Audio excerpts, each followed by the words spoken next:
Hello, everyone, and welcome. I'm Doug Elmendorf, the Dean of Harvard Kennedy School. I'm delighted to be here with you all for this important event on International Women's Day. It is my honor to introduce our distinguished guest, former U.S. Secretary of State, Madeleine Albright. Secretary Albright began her career in public service as a legislative assistant for Senator Edmund Muskie of Maine. She later joined the National Security Council during the Carter administration. During Bill Clinton's first term as president, Madeleine Albright served as the U.S. permanent representative to the United Nations, and during his second term, she served as Secretary of State. She was the first woman to hold that position and the highest ranking woman in the U.S. government at that time. As Secretary of State, Madeleine Albright worked on a wide range of issues. She tried to stop nuclear proliferation and visited North Korea for that purpose, becoming the first Secretary of State to go there. She once said, and I quote, "When trying to solve difficult national issues, it was sometimes necessary to talk to adversaries as well as friends. Historians had a word for this, diplomacy," unquote. Secretary Albright played a significant role brokering talks between Israel and Arab nations. She was a strong supporter of NATO, helping to expand the organization's membership and encouraging it to intervene during the crisis in Kosovo. She worked with leaders from many nations on behalf of human rights and democracy. Following her tenure as Secretary of State, Madeleine Albright wrote several best-selling books, including Madam Secretary, a memoir in 2003, Memo to the President, How We Can Restore America's Reputation and Leadership in 2008, and in 2018, Fascism, a Warning. She is now the Michael and Virginia Martara Endowed Distinguished Professor in the Practice of Diplomacy at Georgetown University's School of Foreign Service. Today marks my second opportunity to welcome Madeleine Albright to the Kennedy School. She gave the school's graduation address in 2016, which was my first year as dean. I feel privileged to welcome her back. Secretary Albright will join our student moderators in a conversation this evening about the leadership qualities needed to face challenges in diplomacy now and in the years ahead. We have two moderators today. One is Minat Benassi, who is a junior in Harvard College studying economics, modern Middle Eastern studies, and Arabic. She is also the student president of the Institute of Politics. The other moderator is Avan Tinnes, who will receive her Master in Public Policy degree from the Kennedy School this May. She is co-chair of a student organization called Women in Defense, Diplomacy, and Development. The organization seeks to support women pursuing careers in these traditionally male-dominated fields. I'm delighted to turn the microphone over to Avan and Minat. Thank you so much, Dean Elmendorf, for that introduction. Madam Secretary, allow me to echo the Dean's warm welcome and to reiterate again how thrilled we are to have you join us today, especially on International Women's Day. So to open, I would like to begin with a question that harkens back to a statement you made on International Women's Day 4 years ago. You warned that a lot of young women think that the battles are won. They are not, and we have to continue to help each other and not take anything for granted. Where do you think we are in this battle today for women's rights? And do you think anything about your message has changed in the last few years? Well, first of all, I'd like to thank Dean Elmendorf for his kind welcome and to thank you guys for what I know is going to be an interesting time. And there's so many questions and issues to deal with. I think the statement holds true in so many ways because we can't take anything for granted. There are many people out there who still don't believe that women should, in fact, play an important role in policy or in business or any number of things that we have been kept out of. And so we can't take anything for granted. I think we need to understand what is causing those issues to a great extent. That some of it is that people are concerned about, are there enough jobs? Then there are those who have been brought up to believe that women should be at home. And so it's a combination of things. and that it is important to recognize that each generation has to be able to build on the previous one, but that it isn't always easy. And I have found it in many ways surprising when I thought that we had gotten much further than ultimately happens, because you constantly have to keep looking over your shoulder to try to figure out what is going on. The part that I hope we examine is that it isn't all men. Women aren't always helpful to each other. And I think that that's something that has to be discussed. Thank you so much, Madam Secretary. On that note, actually, we've heard of the story of your version of the G7 when you were at the UN. Where have you seen examples of female leaders working together and collaborating in foreign policy and succeeding? Well, let me explain what really happened. Was I had gotten to the UN as ambassador, and it was one of the first times that I didn't have to cook lunch myself. So I said to my assistant to invite all the women permanent representatives at the UN. And at that time, there were 183 countries in the UN. So I get to my apartment, and there's 6 other women there representing Canada, Philippines, Kazakhstan, Trinidad, Tobago, Jamaica, and Liechtenstein. And since I was the American, I decided that I would create the caucus, which is why we called ourselves the G7. And what we did, we decided that we would always take each other's telephone calls, that we would work together on a whole host of issues and share our experiences. We did lobby in order to get women judges on the War Crimes Tribunal of the former Yugoslavia, since most of the crimes have been committed against women. But I do think there are more women now at the United Nations, and more women ambassadors, and more women in high-level positions, but never enough. And so I am a groupie. And what I did, by the way, I invented something really new when I was Secretary of State, which was the International Telephone Conference Call, believe it or not. And I talked to a group of foreign ministers every day during the war in Kosovo. And when we got out of office, I got a phone call from one of them, Robin Cook, who had been the British Foreign Secretary. And he said, people are saying terrible things about the US, Madeleine, do something. But we were out of office. But I decided to create a group of former foreign ministers. And it's under the auspices of Aspen. Its official name is the Aspen Ministers Forum. Its unofficial name is Madeleine and Her Exes. And we keep meeting. We have expanded so that it isn't just exes. And I am now very proud. There is a very large group of former women foreign ministers. And we've just had a great meeting on dealing with cyber threats. And we help each other as best we can. So that sense of being a group continues, and helping with what the issues are out there that still create difficulties for women leaders. So you have navigated delicate conversations and tough negotiations with leaders around the world. How do you effectively prepare for and adapt to working across cultures and interests? And in particular, when navigating with bad actors, how do you build points of commonality and start the conversation? Well, what is interesting, first of all, if you're going to have a meeting, any meeting, you really have to do some research about who it is you're meeting with. And so when I was in office, what was really important was to get a real background sense about with whom I was meeting. What was their background? Where had they been in public office? Had they been outside of the government? Any number of different things to really get a sense of who the person was. I have made very clear, and I knew this from my own experience, in order to have a meeting with another diplomat, you have to be able to get into that person's shoes and figure out where they're coming from. What is it they want out of the meeting? Not always easy if it's somebody that is really very bad, but it is very important to do that. The other part that you're going to find hard to believe is that no matter how difficult somebody is, there is always a lot of small talk at the beginning.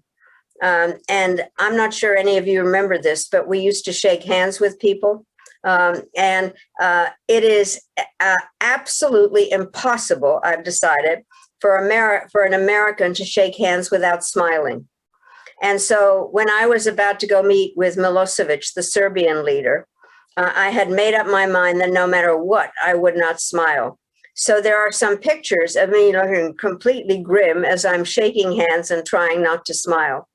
The part that is hard is that when you really are meeting with somebody very difficult, and I met with Kim Jong-il, the father of the current Korean leader, you can't have a meeting that has no niceties to it, frankly. And so when I arrived in North Korea and had a meeting, there was a cocktail party, and when we were meeting, we clinked glasses, which didn't seem like the worst of all possible things. But there have since been a lot of critical pictures saying, look what she did with somebody that, had malintent towards the United States. But you do have to go through some of the kind of niceties.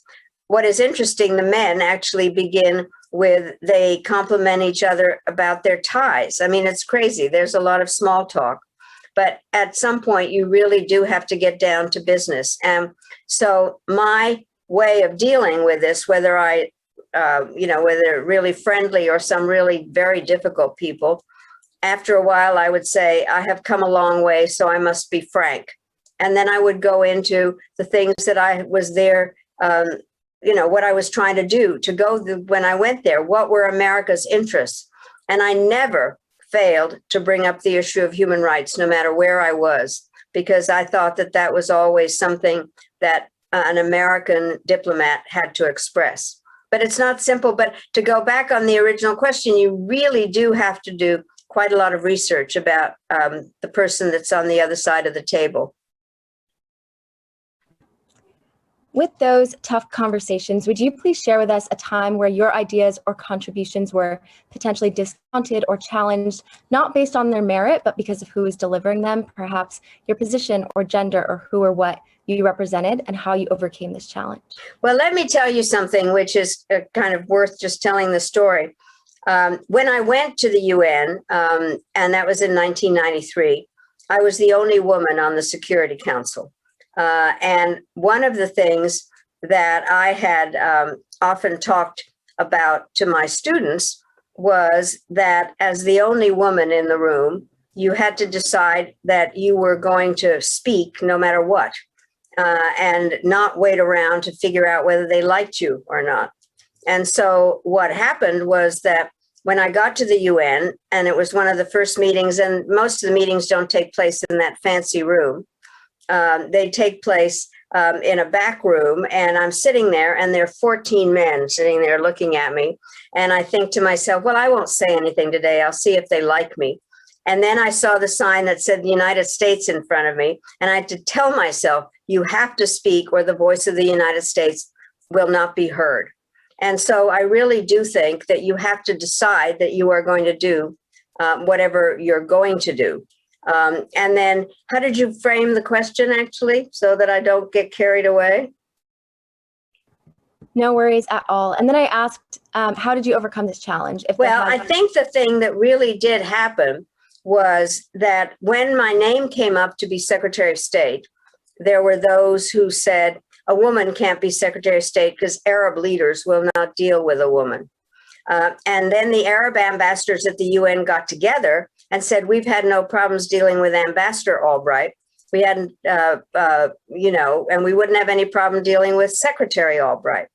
Well, when I became Secretary of State and I traveled abroad, I didn't have any problem with leaders not talking to me. They knew that I did arrive in a large plane that said United States of America, but they knew that if they didn't speak to me, with me, that nothing would happen. I actually had more problems with the men in our own government. And that is a very hard thing to say. And I'm trying to explain it to myself in the following way, which is that they had known me for a very long time. Some of them had been to my house for dinner when I actually served the dinner or cleared the plates. I was a friend of their wives, or I was a carpool mother. Then I was a staffer and I made a lot of coffee and Xeroxed.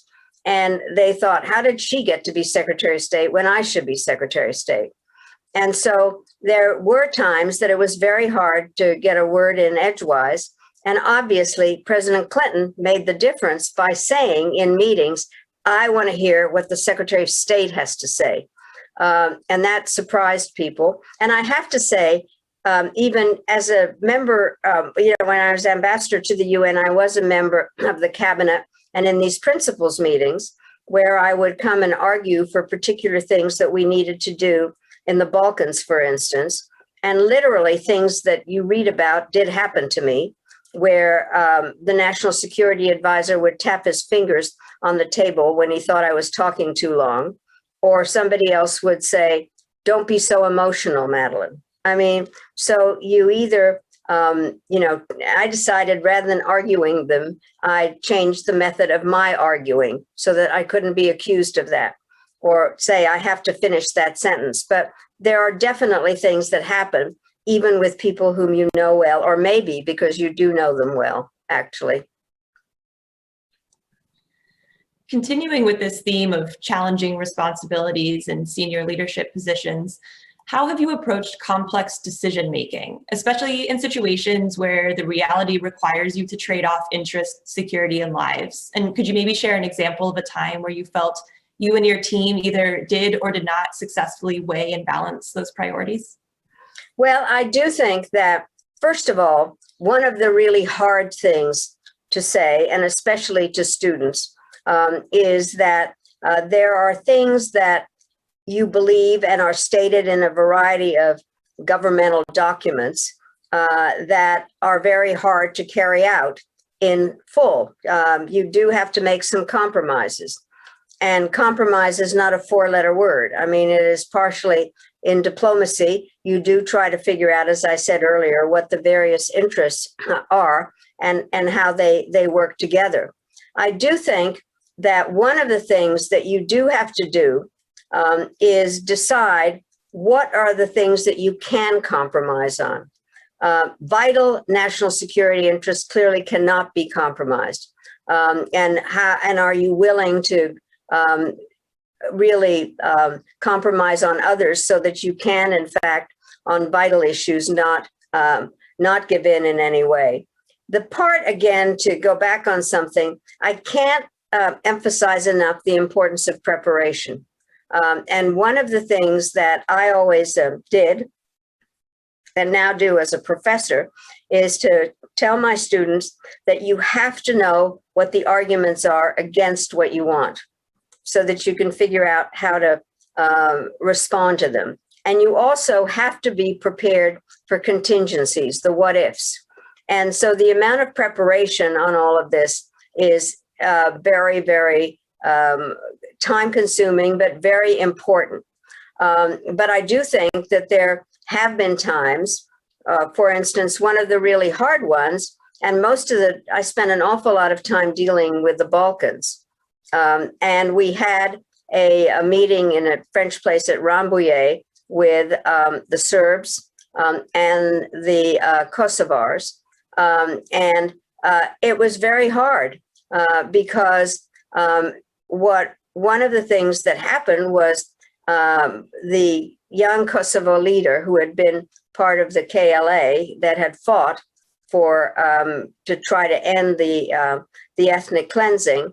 They wanted to get their independence recognized at that meeting, and there was no way to do that. And so one of the things that I had to talk to him about was to say, I believe in what you're doing, but you cannot get this done at this meeting, so do not bring it up. And it was hard to do that. By the way, he ultimately did become leader of Kosovo, Hashim Thaçi. So, but it was, I knew that, and I believed that Kosovo had a right to that, but I knew that it would completely collapse everything and we weren't going to be able to go on in any particular way to get anything done. So, but you have to know, and you have to also get the other people that were part of the discussion there to talk to other foreign ministers and say, don't ask them if they want their independence. Now, that doesn't always work because those ministers might have their own instructions. But you do have to think ahead really very, very much and think about the what ifs and understand the arguments against what you want. And I can't stress enough for all of you the amount of preparation that it really takes to do diplomacy in a way to understand the situation in the country, to understand what the motives are of the people that you're speaking with, and then know what your country expects of you. And then the hard part, I have to tell you, is that when you're there with a staff that actually helped write the talking points, and you don't follow the talking points, you think, oh my God, what are they going to think about me? I'm going to interrupt you guys to tell you a story about some of the women's things to do with this. One of the things, since most of the people that I dealt with were men that were part of the delegation, and I would say to them, for instance, you know, you have to figure out how you feel about that. And they'd look at me and say, what do you mean feel? And I said, well, it isn't just intellectual. How do you feel about that? So they kind of thought, who is this crazy person that is worried about feelings? So then what happened was we went to Finland, and the person across the table was the Finnish foreign minister, a woman. And we were talking across the table, them on one side and our delegation on the other. And Tarja Halonen said, I want to tell you how I feel about this. And I thought that the guys on my side of the table would faint to think that they were dealing with these two women that were feeling things. So it does help to have another woman on the other side of the table. Thank you so much, Madam Secretary, for that awesome story. On the note of preparation and diplomacy, we're wondering, in terms of foreign policy issues that have traditionally been overshadowed by domestic concerns, for example, despite the influence that foreign policy has on national interests, we're curious that especially during something like an all-encompassing crisis like COVID-19, how do we effectively engage citizens and partners on critical foreign policy issues? I have to say that one of my favorite things is to have people understand the linkage between domestic and foreign policy.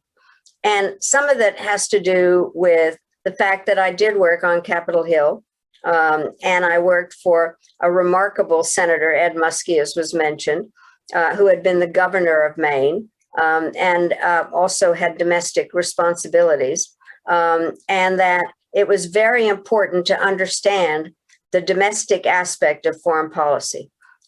Because foreign policy is basically trying to get to deal with the people, the territory, and the way of life of a country. And so it is essential. And I think one of the things that bothered me as I was training for everything was the divisions in terms of how there were some people on Capitol Hill who thought that the State Department was a foreign country. And then there were people in the State Department that had no clue about the politics of what was happening to that particular, in that senator state or that congressman state. And I think the very important part is to get a sense of how foreign policy, which is done in order to protect the territory, the people, and the way of life, to know what the issues are. And in a country the size of the United States, it's very important to understand what the needs in a district are. And I think it's very important, as people try to get support for foreign policy, to know what it is that that member of Congress is representing. And one of the things that I did as Secretary of State was to travel around the United States. There were travels with Maddie, and we put them up so that others could see. And I made it a very big point, and I do to this day, to make clear to people that are kind of foreign policy, if I might say snobs, who think that it has nothing to do with domestic policy. And it definitely does. And we have no better example than what is going on right now, where COVID is clearly a disease that came from the outside, that we were trying to figure out where, what, why, et cetera, that has affected people's health and our economy.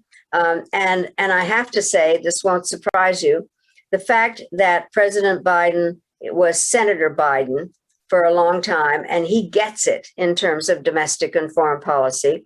And what I find so interesting is that the first document out of the national security process was about COVID and the domestic and foreign policy things going together, not about how the organization of the system should work or some foreign policy issue, but it's absolutely essential in order to get support in a democracy for policy is that there is an understanding of the domestic roots of foreign policy. And there are an awful lot of people that have trade interests abroad out of a particular aspect.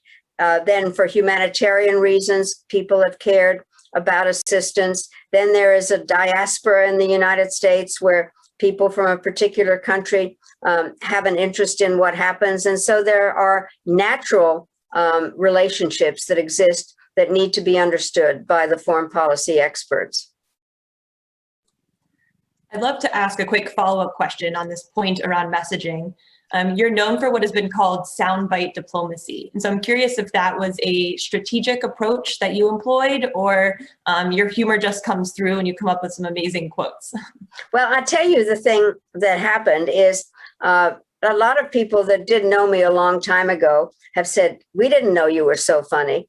But I think the thing that really did happen was that I felt that kind of long academic discourse didn't explain well enough to the public what was going on. And I have learned to be able to be succinct and to try to come up with some kind of an image is important.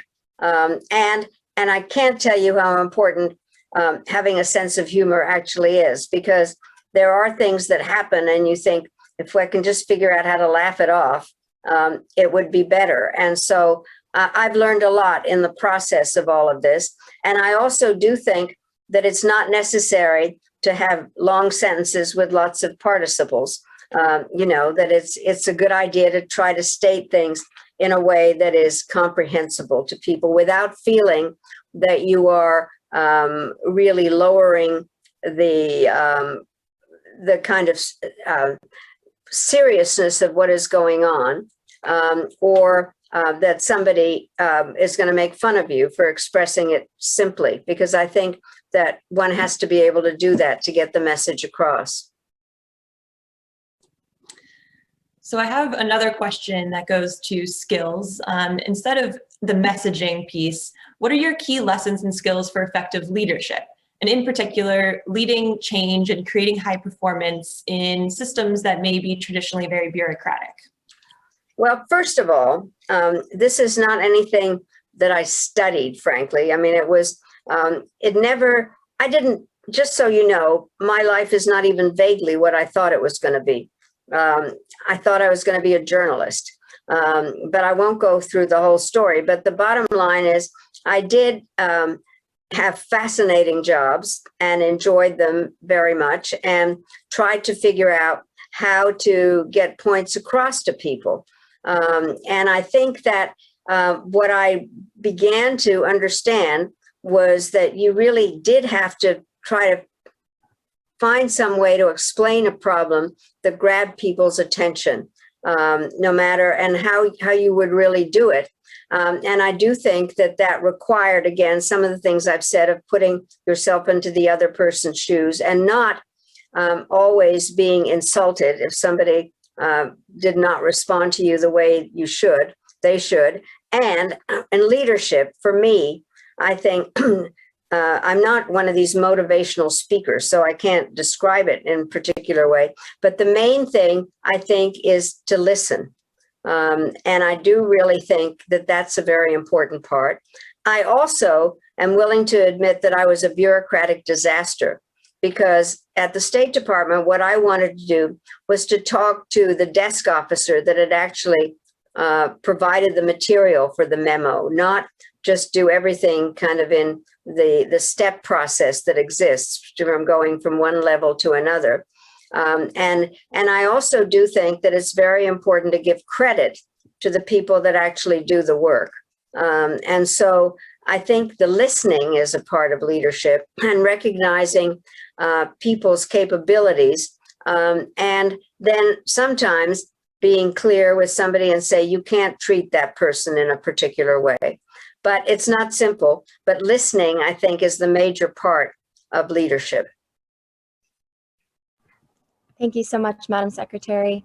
We have a question around what you've shared in the past as that you took a while to find your voice in your career. What advice do you have for young women who are leading into public service or just future leadership positions in general? Well, I think that, let me just say this, there is no one plan. It is, everybody has to find their own way that really does suit what you're interested in, and recognize, and I think this is really, really difficult and important, is that you're not going to make policy right out of college, and that things turn out differently than you thought they would. As I said, my life is completely different from what I thought was going to happen. And I think having a certain amount of humility in terms of having a learning process in it, and also flexibility, I think, because things work out differently than you think. And I also do think that what is very important in terms of making progress through the steps is that people look for colleagues that are dependable, that even if it's not exactly the right time for something in your life or whatever, that if you say you're going to do something, you do it, because dependability is very important. And I think it's good to have a goal in terms of the kinds of things you want to do, but then also understand that it doesn't always go in the step process that you think, and make the best of it. And my mantra has really been is that I can do everything, but not all at the same time, and try to figure out how my life evolved and what advice I have. But the main thing that I believe is that there's no one pattern and no one program, and that you have to do what suits your life and are the things that you're interested in, and try to keep moving towards a goal, but not exactly the way that you thought it would. And I cannot underline enough that the thing that has made a difference in my life has been that when I have been asked to do something, I do it. And my reputation, I think, is that I deliver on what I've been asked. And I really cherish my relationships with people.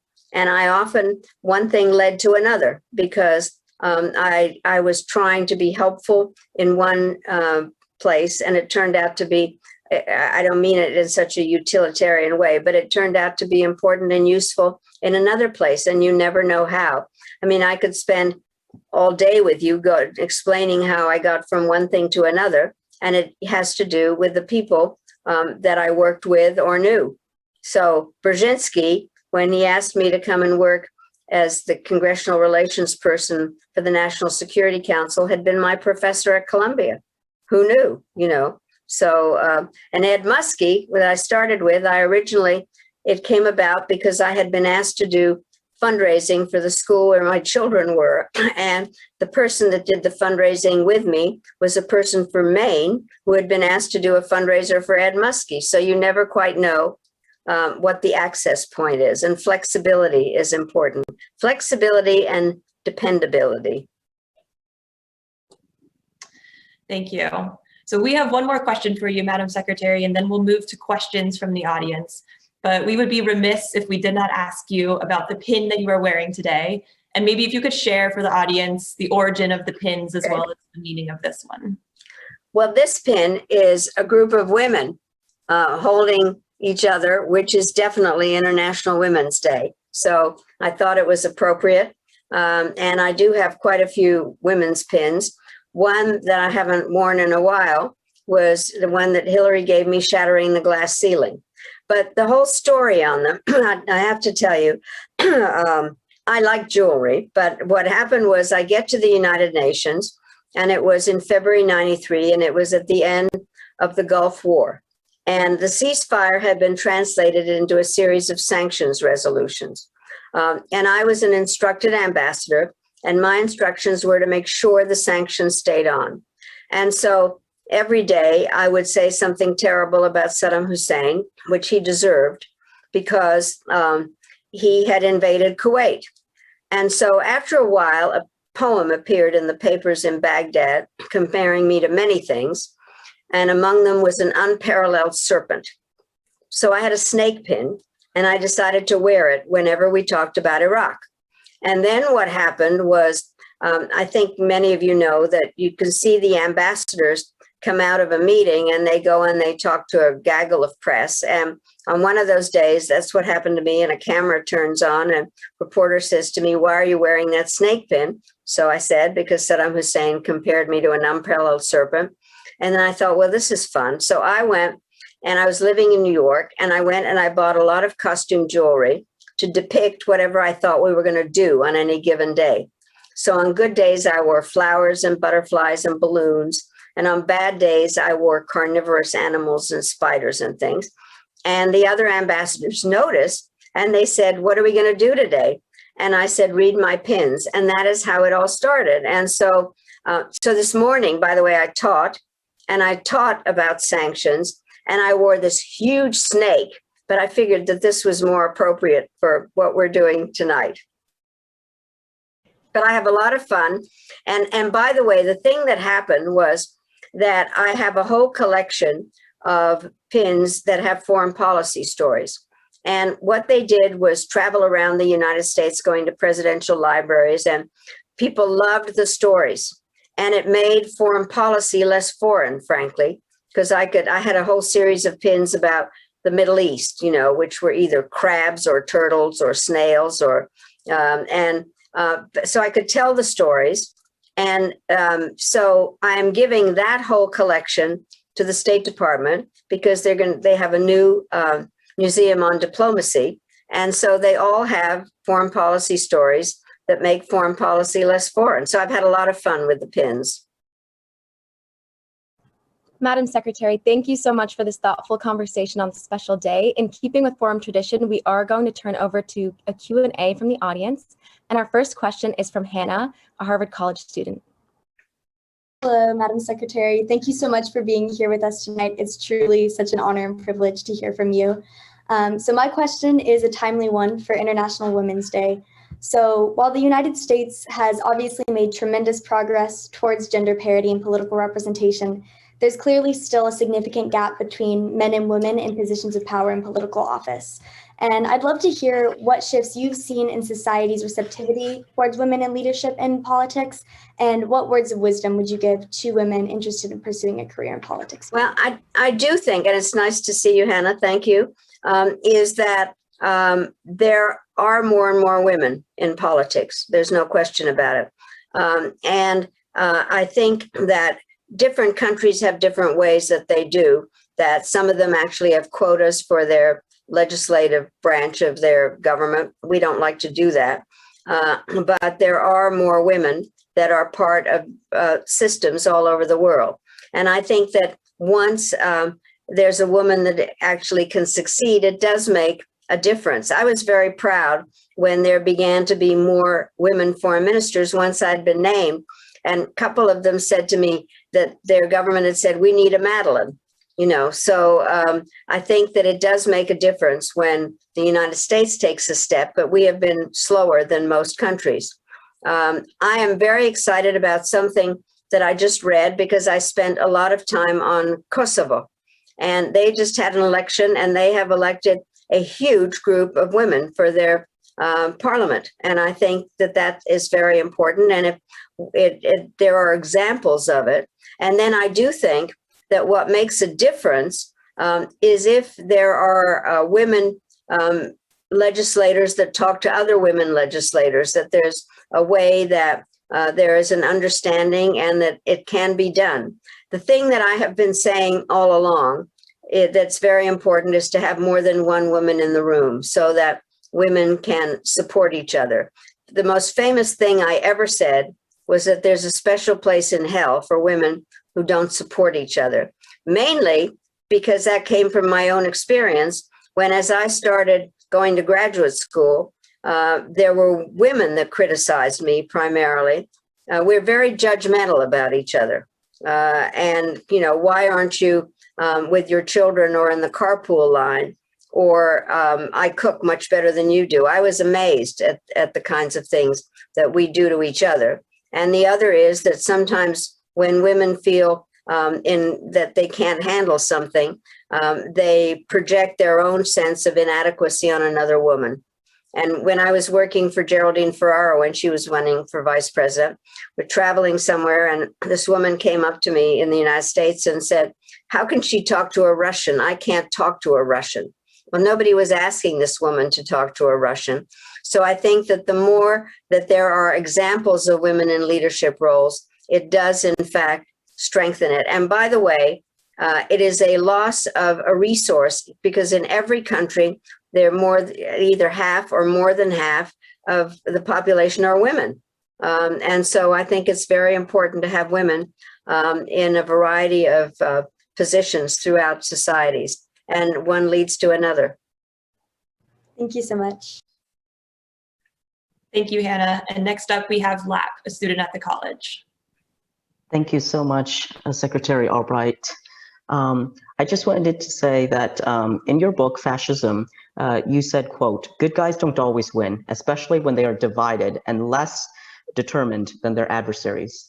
And so my question to you is, what are some steps that we as young leaders and young people can take and must take in order to bridge our collective divisions in the age of increasing polarization? Well, let me just say that I think that fascism, for instance, is not an ideology.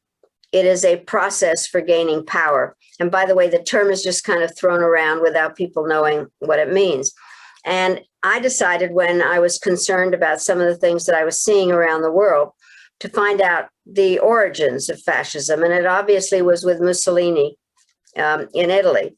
And it happened because the Italians had fought on the side of the Allies during World War I, but their contribution hadn't really been fully recognized. And there were some very serious economic divisions in Italy.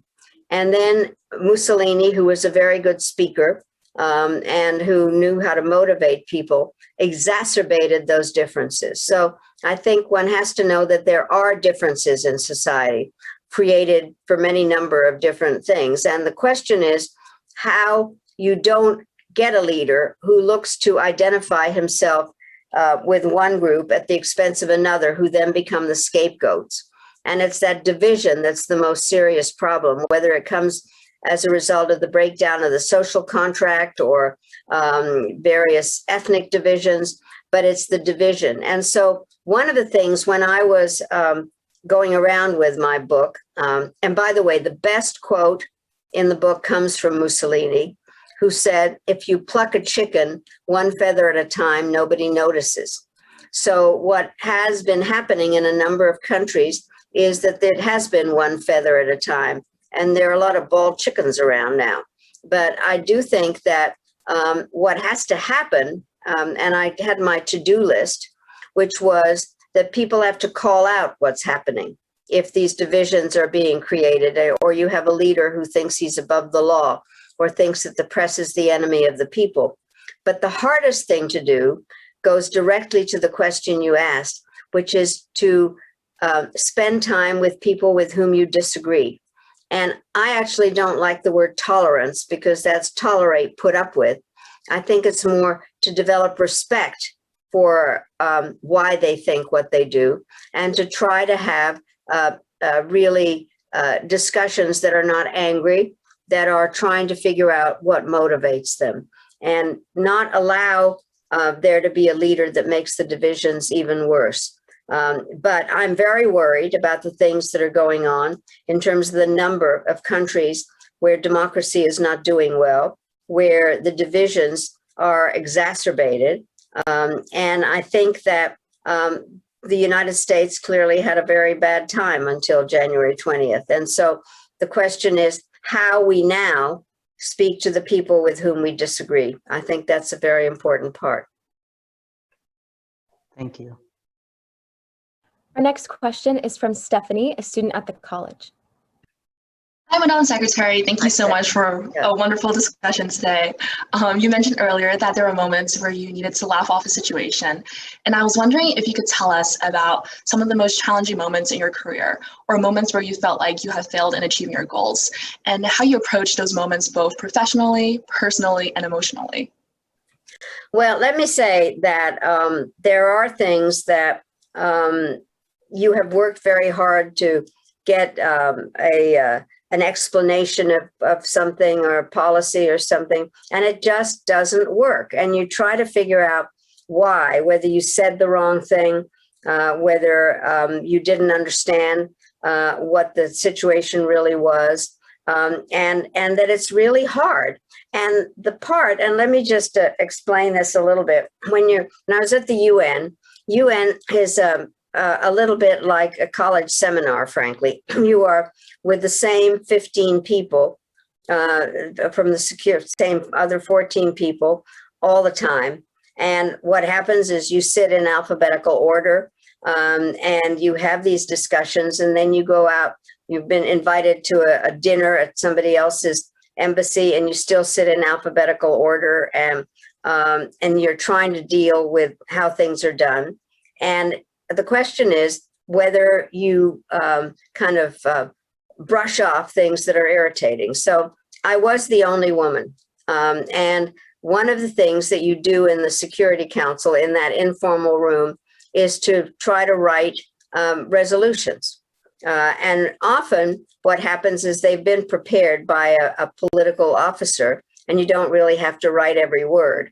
But there are people that are very good about how you write the resolution and where you put the commas and things like that.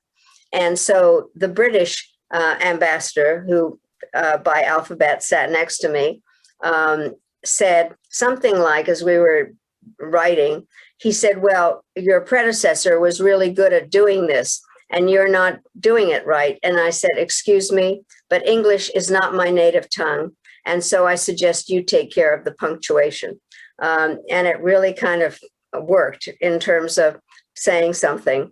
But I do think that I think it's important to try to use the situation that you're in some way where you can use some humor. And I've got to briefly tell this story. It has been the anniversary recently of when these unarmed civilian pilots, Cuban Americans, were shot down, brothers to the rescue. And I was at the UN, and my instructions were to make sure that we condemned Cuba. And it was very complicated. And one of the problems always is you have 24 hours to get agreement by your government to a resolution. And the Chinese always have an excuse because night is day, and they wanted to delay the whole thing. And I said, I'll tell you what, I will make a deal with you if you come back in the middle of the night, that I will give up my right to make a national statement. And I had become president of the Security Council during all of this, and you're elected alphabetically. And so at the beginning of the month, there's a lot of kudos about, I'd like to congratulate Ambassador Albright for her election as president of the Security Council. Her great diplomatic skills will give us a great month. Now, everything, when you get into the fancy room, is scripted. And so you look down at the script and it says, I would like to thank the representative of, and then there's a blank, X country, for his statement and for his kind words addressed to me. And it's all written down. So what happens is the Cubans come in and they start saying the United States is a disgusting country that is they're imperialist pigs, and they're horrible. And the ambassador and now the head of the Security Council president is a liar, and she brought us in here in the middle of the night and all of that. And this is outrageous. And I had given up my right to a national statement. So I say, I would like to thank the representative of Cuba for his statement and for his kind words addressed to me. And the whole place totally broke up, so that I was able to deal with the situation in some kind of a humorous way while still following the rules. But there are ways that you need to figure out how to deal in difficult situations, and humor works. And one of the more complicated relationships I had was with a Russian, who could be very nice and funny and could be perfectly awful at times. And so trying to judge what is going on in their minds, and especially in a diplomatic situation, is what are the instructions of the others, frankly. So I do think that measuring kind of what other people are going through, what their instructions are, is another part that's very important, whether it's in foreign policy or basically in any relationship. Put yourself into the other guy's shoes. Thank you. Next, we have Blanca, a student at Harvard Kennedy School. Good evening, dobrý večer, Madam Secretary. Právě jsem myslela, že máte nějaký český jméno. Thank you for joining us. 2020 has been difficult for many reasons. As you mentioned, we've seen further backsliding in democratic values, slow progress in gender equity. And I'll be curious to know, what are your main sources of inspiration and hope you drew from in 2020? Thank you. Well, let me say that I am an optimist who worries a lot. And one of the reasons that I wrote the book on fascism was that it was a warning. And I think that I had an opportunity to go around and talk about things a lot. But I do think this is what I drew my inspiration from. Are you Czech originally? So what happened was that we spent the war in World War II in England. My father was with the Czechoslovak government in exile. And then we went back after the war. He was made ambassador to Yugoslavia. And then the communists took over and we came to the United States. My father defected and asked for political asylum. And the thing that happened when we came to the US, it was at a time the Rockefeller Foundation was finding jobs for Central European intellectuals or whatever. And they found him a job at the University of Denver. And my parents had no idea where Denver was. And we bought a car and drove across America and came to Denver. And my father was somebody that all we ever did was talk about foreign policy. But he would talk about what it was like to live in a free country on a regular basis. And he also would say that Americans were, that democracy was very fragile, but democracy was resilient, and Americans were very resilient. And that's what I have drawn my inspiration from. The other part that I remember my parents very well, because we lived through the Blitz in London, sitting in the cellar of the apartment house we were living in. And I remember watching my parents, and they said, the only thing that you can control is your mood. And I think that that was a lot of what I did during the last 4 years, but also trying to talk to people about different aspects of what was going on. And so I think you have to draw inspiration from the lessons of your life, and also recognize the fact that if you don't take action, then you bear responsibility for not doing anything. And so it's my parents that really brought me to. So are you from Prague, or where are you from? No, I'm from Karlovy Vary. But well, Karlovy Vary is very nice. I had a great time. I have to tell, I'm going to tell a terrible story, you guys. I got to know Václav Havel very well. And I also, you're going to die when I tell you this story. I got to know Robert Redford very well. And he was very interested in environment and a variety of things. And we got to be friends. And I all of a sudden get a call saying that the Czechs have a film festival in Karlovy Vary. And could I find somebody to come to it? And I thought, I will get Robert Redford. And so Robert Redford had said he'd never been, to the Czech Republic and to Prague, and he would love to do that. So I took him to Karlovy Vary, and the idea of being in Karlovy Vary with Robert Redford and Václav Havel is like one of the really great things that happened. So, and then walking around Prague with the two of them was kind of fun. And so I love going back to the Czech Republic, and I haven't been for a while. And the Czechs, by the way, treat me as some combination of a queen and an irritating older sister. And so I have this very mixed relationship, but I'm very good friends. And it never occurred to me that Václav Havel and I would become very, very good friends, and all the various people. And by the way, Blanca, I was going to write my version of a tour of Prague. There are the legends of Prague with the headless Templar knights and all the stories. And I had my children and grandchildren in Prague several summers ago, and I kept telling them the stories about the headless Templars. And they think I'm crazy, but Prague and the Czech Republic is beautiful. And it's very nice to see you, Blanca. Thank you so much. Thank you, Blanca. Our next question is from Lena, a student at Harvard College.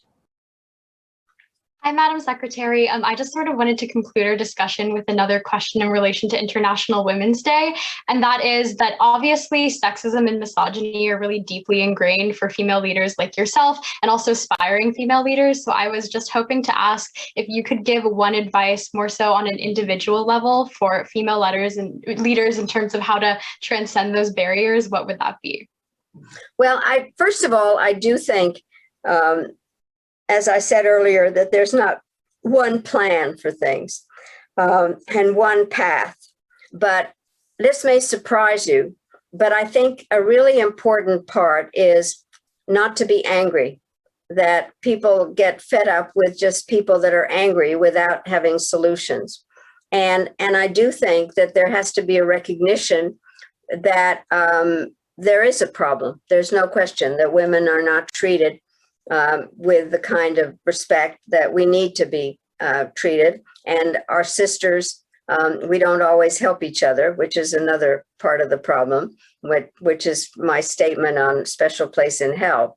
But I really do think that the important part is to recognize that, by the way, I'm often asked, would the world be better if it was run completely by women?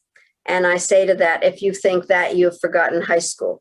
So I really do think that things are good when men and women work together, because we have different talents, frankly, in terms of the way we think. And these are generalizations, but I think women, because we do multitask, we have to, given the complications of women's lives, which means that we have peripheral vision and have a sense about how things fit together. I think men, and as I say, this is generalization, can think more deeply about one subject. And therefore, the combination of the two different ways of thinking is very good in terms of problem solving. And I do think that, that there is one flat out true statement, is that women do have to work harder. There is plenty of room in the world for mediocre men. There is no room for mediocre women. And I think we just have to accept that as a fact. But it really does make a difference if you have a champion, if you have a woman or man that really is out there to help you. And are we about to conclude? Because I'd love to tell the story. And so this is what really happened. And I now know how this happened. I was ambassador at the UN. And it was clear that Secretary Christopher was not going to stay for a second term. So it was the period of great mentioning. And my name was out there, frankly. And I told the story about the Arab, that a woman couldn't be because Arab leaders wouldn't accept it. And then there was somebody at the White House, and I never want to know who, said, yes, Madeleine's on the list, but she's second tier. So I thought there was no way I was going to get the job. But I did get the job. And so I'll tell the following story of what happened. I traveled, Hillary and I and President Clinton would often travel together. And we were in some foreign country. And the thing was, I would introduce her and she would introduce him. And he told the following story, that during this period of great mentioning, that Hillary would come to him and say, why wouldn't you name Madeleine to be Secretary of State? She is more in tune with your views than anybody else. She expresses them better than anybody else. And besides, it would make your mother happy. So that is how it happened. And Hillary and I were able to do lots of things together. And I think kind of being a tag team, and it makes a difference if there is a woman there to help champion you, but at the same time, a man who does want you to have the job. And so for me, it was the perfect combination. And then if there are people who want to know always about life balance, one of the things I tell a story is, and this was still when I was UN ambassador, and it was the Women's Conference in Beijing. And I led the delegation, but Hillary wanted to go. And I had to leave my youngest daughter's wedding reception in order to get on a plane to go to a women's conference. So it is, life balance is kind of a joke. And you do have to work hard. And there does need to be more than one woman in the room. And then finally, mantra is that I'm sure this hasn't happened to you guys, but it has certainly happened to most of the older women I know, that you're in a meeting, you're the only woman, and you want to say something, and you think to yourself, I won't say it, it'll sound stupid. And then, so you don't say it, and some man says it, and everybody thinks it's brilliant, and you're really mad at yourself. So I made up the following rule, that you go into a meeting and you have to make up your mind that you will speak no matter what, which means that I invented this term. You have to have active listening to figure out when you're going to interrupt. And if you're going to interrupt, then you have to know what you're talking about and have a firm voice. And so when I went back to teaching, I said, nobody in my class, co-ed classes, could raise their hands. Everybody had to interrupt. My classes were a bit of a zoo, but I really do think a mantra for a woman is interrupt. Because if you raise your hand, by the time they call on you, the point is not germane. But you have to know what you're talking about. And to be a woman who wants to work hard, you've got to really know what you're talking about. And that's my message to all of you. You're getting a great education, and you are going to be incredibly well prepared to do whatever you want to if you interrupt. Thank you, Lena, for that great final question. We are coming up on time, but we have what will hopefully be a fun little closer activity. So to close out tonight's event, Secretary Albright has graciously agreed to participate in a lightning round of either/or questions. So I will pose two options, Madam Secretary, and all you have to do is pick one. No need to justify it, and we'll move rapid fire through about Okay. 6. You ready? Yep. All right. Idealist or pragmatist? Idealist. Sleep on an airplane or work on an airplane? Sleep on an airplane. Read a book or write a book? Write a book. Late night talk show or TV show cameo? TV show cameo. Splashy headline diplomacy or private hallway diplomacy? Private hallway diplomacy. New York City or Washington, D.C.?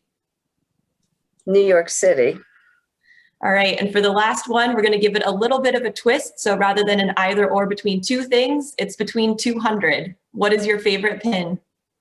My favorite pin is one that was made, I have two if I can say, is a ceramic heart that my daughter made. And so people say, how old is your daughter? And she's now in her 50s, but my daughter made it when she was in grade school. And I love that because she made it. And then the other one is one I call my Katrina pin. And what happened was I was in New Orleans after Katrina, and I had spoken at the World War II Museum. And there was a veteran at the dinner that I went to afterwards. And this young man came over and said, my father's sitting over there. He's a veteran and he won 2 Purple Hearts. And he had a little box, and he opened the box and he said, This is the pin my father gave to my mother on their 50th wedding anniversary. And it had 2 amethysts in it, which were the Purple Hearts. And he said, our mother died as a result of Katrina, and we want you to have the pin. And I said, I cannot accept the pin. And he said, we really want you to have the pin. Please accept it.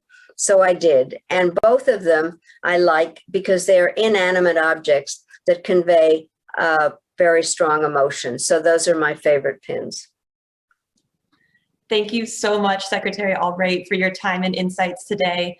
I'm going to pass it to Mark Guerin for closing remarks. Great to be with you guys. Thank you. Secretary Albright, thank you so much. That was just an inspiring conversation. And Yvonne and Manat, thank you so much. And our student questioners, this was a great cap to International Women's Day. Earlier in the day, we started with Her Majesty Queen Rania of Jordan. Oh, she's great. Yeah. Wonderful discussion, Madam Secretary. We can't thank you enough. We invite all listeners to join us on Wednesday, this Wednesday, March 10th at 6 p.m. We're here at the JFK Jr. Forum. We'll consider the future of conservatism in the Republican Party, joined by Yuval Levin from the American Enterprise Institute, in conversation with our own colleague, Kennedy School faculty member, Arthur Brooks. And then next week, on March 24th, we will join in conversation with Senator Chris Coons of Delaware, talking about national service on the occasion of the 60th anniversary of the Peace Corps, and of course, his important work in the United States Senate. So with our thanks to our colleagues across the Kennedy School, the Center for Public Leadership, the Institute of Politics was delighted to host this with you, and to Manat and Yvonne, thank you so much. Madam Secretary, thanks so much. Thank you. This was so much fun. Thank you all, and for the great questions and your sense of humor and all the things that we talked about. And to my very, very good friend, Mark Guerin, who I've known a long time, whose daughter is named Madeleine, for somebody that he knew then. With pride. Yep. With pride. Thank you all. Great. Good night. Thank you all. Thank you very much. Good night.